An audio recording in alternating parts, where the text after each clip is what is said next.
U ovom video prikazu radit ćemo množenje binarnih brojeva. Množenje binarnih brojeva svodi se na zbrajanje, isto kao i u dekadskom brojevnom sustavu.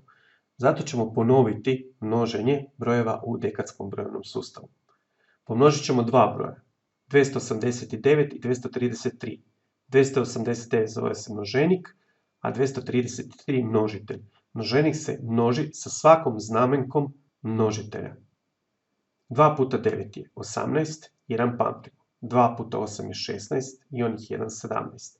1 pamtimo, 2 puta 2 je 4 i 1 je 5. Idemo na sljedeću znamenku. 3 puta 9 je 27, 2 pamtimo. 3 puta 8 je 24, 2 26, 2 pamtimo. 3 puta 2 je 6 i 2 8. Za sljedeću znamenku 3, samo se pomaknemo jedno mjesto u desno i prepišemo znamenke iz prethodnog reda. Zatim ćemo tako dobivene rezultate zbrojiti, da bismo dobili umnožak. Dodat ćemo dvije crte. Jedna crta će biti za prijenos, kako biste samo vidjeli ono što se prijenosi, a druga crta će biti za rezultat. Idemo redom. 7 samo prepišemo dolje. 7 plus 6 je 13 i 1 prijenos. 8 plus 6 14, plus 8 22, plus 1 23, 3 pišemo, 2 dalje. 7 plus 8 je 15 i 2 17, 7 pišemo, 1 dalje. 5 plus 1 je 6. Na taj način dobili smo rezultat. Isto ćemo napraviti i za dva binarna broja.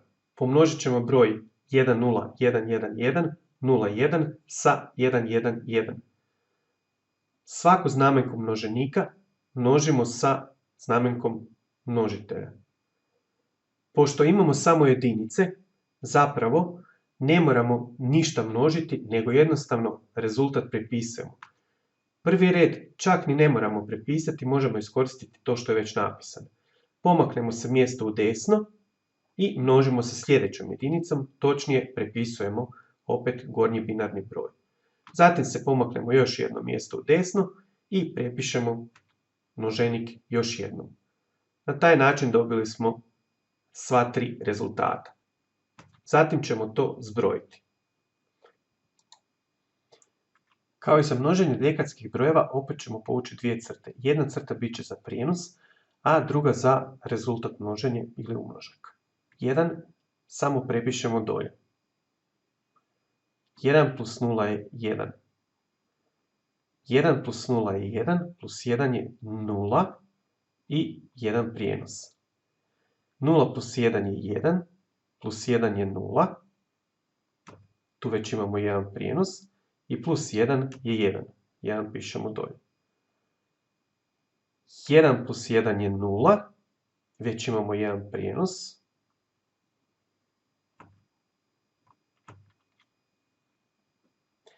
1 plus 1 je 0, već imamo 1 prijenos, plus 1 je 1, plus 1 je opet 0 i još 1 prijenos.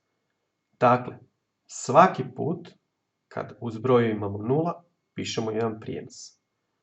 Idemo dalje. 1 plus 1 je 0, opet 1 prijenos, plus 1 je 1, plus 1 je 0 i još 1 prijenos. 1 plus 1 je 0, opet imamo 1 prijenos, plus 1 je 1, plus 1 je 0 i 1 prijenos. 0 plus 1 je 1, plus 1 je 0, dakle 1 prijenos, i plus 1 je 1. 1 plus 1 je 0, 1 prijenos i taj 1 ide dolje u zbroj. Na taj način dobijemo rezultat množenja.